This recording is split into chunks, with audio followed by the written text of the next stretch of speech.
Now I am discussing biology practical paper 2, maximum marks 30, time allowed 3 hours.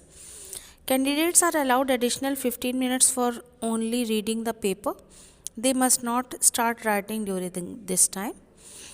तो जो आपका practical आता है वो 30 मार्क्स का होता है, जिसके लिए आपको 3 आवर्स 3 घंटे मिलते हैं। 15 मिनट आपको मिलते हैं पेपर की रीडिंग करने के लिए। उस समय आप राइटिंग लिखना स्टार्ट नहीं कर सकते। क्वेश्चन पेपर जो है, answer all questions, all working including rough work should be done on the same sheet as the rest of the answer. The intended marks for question or parts of question are given in brackets. Note: question 4 spotting is to be attempted on a separate continuation sheet. The continuation sheet is to be handed over to the supervising examiner after the last observation. This continuation sheet should be attached to the main answer booklet of the candidate after the examination. तो जो question number 4 spotting वाला है, इसके लिए अलग आपको sheet मिलेगी। Exam की आंसर शीट आपको 2 मिलेंगी, एक तो प्रैक्टिकल के लिए मिलेगी और एक स्पॉटिंग के लिए मिलेगी। तो जो स्पॉटिंग वाली शीट होती है वो अलग से मिलती है और आपको स्पॉटिंग करवाने के बाद वो वहीं के वहीं इसको सबमिट करा लिया जाता है, स्पॉटिंग की शीट को। प्रैक्टिकल की शीट आपके पास रहती है जिसमें आप प्रैक्टिकल करने के बाद ऑब्जर्वेशन लिखते हैं। तो क्वेश्चन नंबर 1 जो है वो आ रहा है आपका, उसमें ए क्वेश्चन है, observe the given specimen D41 carefully, describe its floral character in semi technical terms, detail of a individual whorl are not required. तो इसमें आपको D41 सैम्पल एक मिलेगा आपके टेबल पे।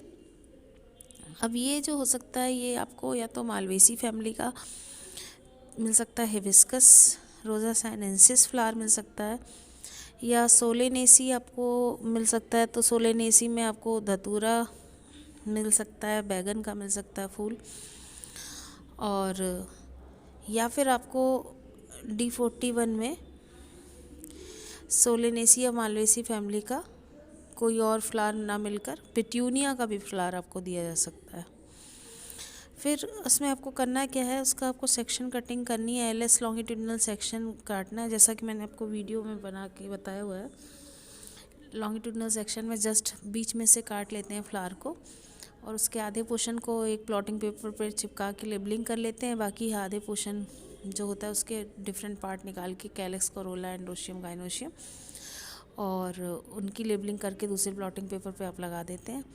और TS ऑफ ओवरी आपको करना होता है, और जो फ्लावर के नीचे वाला हिस्सा होता है सबसे नीचे थैलेमस के पास, वहाँ पे ओवरी होती है अंदर की साइड, तो उसका सेक्शन काटना होता है आपको। फिर उस सेक्शन को आप स्लाइड पे लाइट स्टेनिंग करके सैफ्रन से, पिंक स्टेन से उसको आपको सिंपल माइक्रोस्कोप पे दिखाना होता है एग्जामिनर को। तो उसको सेक्शन को काट के स्लाइड पे रखते हैं। सैफ्रन डालने के बाद थोड़ा सा ग्लिसरीन डालकर एक ड्रॉप कवर स्लिप से उसको कवर कर देते हैं। फिर ये आपका स्लाइड बन जाती है TS of ovary transfer section, जो भी फ्लावर आपको मिला होगा उसका। तो B पोर्शन है, with the help of a sharp razor blade cut a longitudinal section of the specimen D41, जिसमें कि आप फ्लावर को सेंटर में से ऊपर से नीचे तक पूरा काट देंगे, जिससे आपके फ्लावर के 2 इक्वल हाफ हो जाएंगे। Place one of the cut surface on a moist filter paper so that all parts are clearly visible. अब जितने भी पार्ट हैं उन सबको अलग अलग करके उनकी लेबलिंग करके आपको उस ब्लॉटिंग पेपर जो आपको मिलेगा पेपर, उस पर चिपका देना है। Show it to the visiting examiner. तो एक शीट होती है जिसमें विजिटिंग एग्जामिनर जो है उसमें मार्क करता है कि आपकी स्लाइड कैसी बनी है, आपका जो आपने फ्लावर के पार्ट लगाए हैं लॉन्गिट्यूडिनल सेक्शन, वो सब कैसे हैं, पेपर पे सही से अरेंज हैं कि नहीं, सब कुछ सिस्टमेटिक लेबलिंग पूरी है, आपने रोल नंबर अपना वगैरह उस पर लिखना होता है। तो वो सब उसके मार्क्स मिलते हैं आपको। और वो पेपर मैंने, ये आप वीडियो में देख रहे हैं, इसमें लगाया हुआ है, जिस पेपर में वो मार्क यस या नो वाला जो पेज ये देख रहे हैं, इसमें वो आपको ग्रेड दे देगा। फिर क्वेश्चन C है, draw neat and label diagram of the one of the cut surface.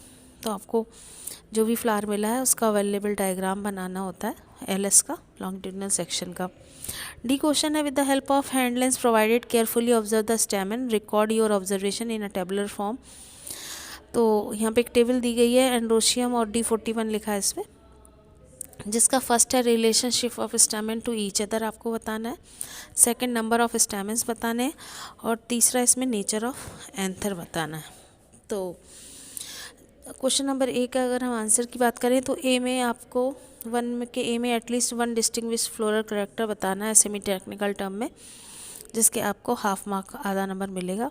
फिर बी में आपको एलएस ऑफ फ्लावर का cut and shown to the visiting examiner को दिखाना है, उसके आपको हाफ मार्क्स मिलेंगे। फिर सी है correct diagram drawn and proper labelling करनी है आपको अपनी एक्सपेरिमेंट वाली शीट में, आंसर शीट में जो एग्ज़ाम में आपको मिली है उसके आधे नंबर आपको मिलेंगे।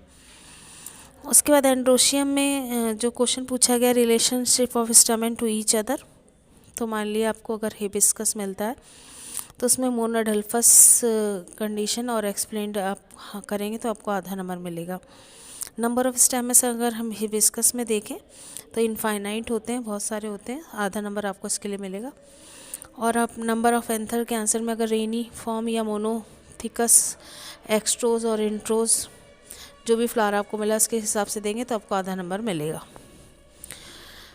फिर इसका जो ई क्वेश्चन है वो है take a fresh specimen of D41 with the help of forceps remove the calyx and corolla, isolate the gynoecium, cut a transverse section of the ovary, mount the section of the ovary in water on a glass slide and show it to the visiting examiner।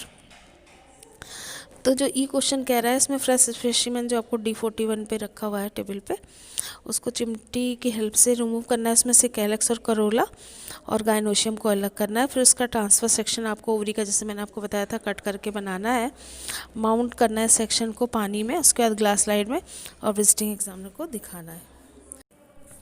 तो अगर आप cut portion को दिखाते हैं visiting examiner को TS of ovary करके तो उसका आधा नंबर आपको मिलता है, और करेक्ट डायग्राम जो है अगर प्रॉपर लेबलिंग से बना रहे हैं तो उसका आपको आधा नंबर मिलता है। फिर अगला क्वेश्चन जो था draw label diagram of transfer section, उसका आधा नंबर आपको मिल जाएगा। फिर F के बाद जी क्वेश्चन है based on observation in first E complete the table given. इसमें गायनोशियम दिया हुआ है D41 में, एक तरफ लिखा हुआ है, और गायनोशियम में पहला क्वेश्चन है position of the ovary with respect to other floral whorls. तो इसका आपको आंसर लिखना है आपका जो फ्लावर है उसके हिसाब से सुपीरियर और एक्सप्लेन, तो आधा नंबर आपको मिलेगा। गायनोशियम के में सेकंड में पूछा है टाइप ऑफ प्लेसेंटेशन, तो जैसे आपने जो लिया है फैमिली के ऊपर डिपेंड करेगा। अगर आपने जैसे मालवेसी फैमिली का आपको हिबिस्कस चाइना रोज़ मिला है तो आपका मार्जिनल प्लेसेंटेशन होगा, लेकिन आपको सोलेनेसी फैमिली मिली है तो एक्साइल प्लेसेंटेशन होगा। तो अगर एक्साइल प्लेसेंटेशन मान लिया आपका है तो आधा नंबर आपको उसको मिलेगा। आपको देखना पड़ेगा आपको कौन सी फैमिली का फ्लावर मिला है, उसी की हिसाब से प्लेसेंटेशन होगा। नेक्स्ट गायनोशियम का थर्ड वाला है nature of stigma. Nature of stigma जो है गायनोशियम में फॉर एग्जांपल आपको जो फ्लावर मिला है उसके हिसाब से पेंटाफिड या कैपिटेट आंसर है तो आपको आधा नंबर मिल जाएगा। फिर नेक्स्ट क्वेश्चन है 6 right the floral formula of specimen D41। तो आपको जो भी फ्लावर मिला है उसकी फैमिली का आपको फार्मूला लिखना है फ्लावर का। जैसे आपको चाइना रोज़ मिला है तो आपको उसका फ्लोरल फार्मूला लिखना पड़ेगा, जैसे कि actinomorphic, bisexual, calyx 5, Corolla closed 5, androecium 5। ये सब मैंने आपको एंड्रोशियम इनफाइनाइट, ये सब मैंने आपको फ्लावर के उसमें वीडियो में बता रखा है। तो इस तरह से फ्लोरल फार्मूला आपको याद करके उस फैमिली का लिखना होगा जिस फैमिली का फ्लावर आपको मिला हुआ है। फिर उसके लिए आपको आधा नंबर मिलता है। Next question I draw the floral diagram of specimen D41। तो जो फ्लावर है जिसका आपने प्रैक्टिकल फाइल में फ्लोरल डायग्राम बनाया होगा कैलेक्स कोरोला की पोजीशन मदर एक्सिस, वो डायग्राम आपको यहाँ पर बनाना है और मदर एक्सिस भी बनानी है, तो आधा नंबर आपको मिलता है। उसके बाद है question name the family to which the specimen D41 belong. अब आपको फैमिली बतानी होगी। फॉर एग्जांपल आपको मान लिया हिबिस्कस मिला है तो आपके आंसर हो गया मालवेसी फैमिली, तो इसके लिए आपको आधा नंबर मिलेगा। और फिर नेक्स्ट क्वेश्चन है write mentioned by you in question 1। तो जो भी फैमिली है जैसे मालवेसी फैमिली है उसके 2 आपको कैरेक्टर्स बताने होंगे। नेक्स्ट क्वेश्चन है के बाद L mention the botanical name including genus and species of one economically important plant belong to this family. तो इसी फैमिली का आपको कोई दूसरा प्लांट बताना होगा जिसका आपको साइंटिफिक यानी बॉटनिकल नेम देना होगा। फर्स्ट लेटर उसमें फर्स्ट लेटर कैपिटल होगा क्योंकि जीनस नेम होगा उसका, और सेकंड स्पीशीज़ होगी तो वो पूरा स्मॉल होगा। जैसे कि सोलेनेसी फैमिली मान ली आपको कोई प्लांट मिला है, धतूरा मिला है, तो आपको उसी फैमिली का कोई दूसरा प्लांट लिखना पड़ेगा। तो जैसे फॉर एग्जांपल आप लिख सकते हैं पोटैटो, जिसका बॉटनिकल नेम आपको लिखना होगा सोलेनम ट्यूबरोसम। सोलेनम में एस कैपिटल में होगा क्योंकि जीनस है, और ट्यूबरोसम पूरा स्मॉल लेटर में होगा क्योंकि स्पीशीज़ है। इसके आगे का पेपर हम अगले वीडियो में कंटिन्यू करेंगे, तो प्रैक्टिकल पूरा इस तरह से हम सॉल्व कर लेंगे।